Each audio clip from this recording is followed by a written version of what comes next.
Hi guys! Welcome to another episode of Tiger Garage. This is a classic example kung bakit lalagyan ng PPF ang ating brand new cars. So, as you can see, this is our very own BRZ 2023 model. Kabili lang, wala pang plaka. Actually, nakapark to yung isang araw sa labas ng sariling bahay namin. And then, inatrasan ng isang Fortuner na black, which is, by the way, hindi pa namin nahuli. Anyway, hindi na namin mahanap kung sino nakabangga.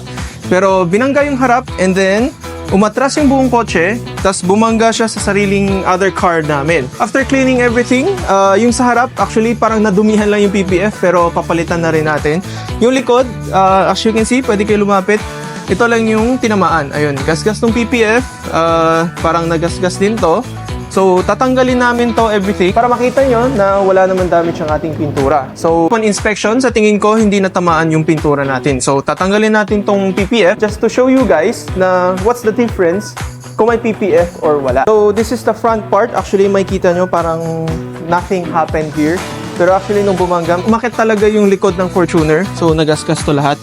Pero after cleaning, nawala naman mga marka. Pero papalitan din natin. Tapos, ayusin namin itong mga PPF and then ipapasali natin sa car show sa Mia. So, if you guys want to see this car in person, come visit us at Drift Sauce booth this April sa Mia's car show. Thank you guys for watching and I'll see you at the car show. Goodbye!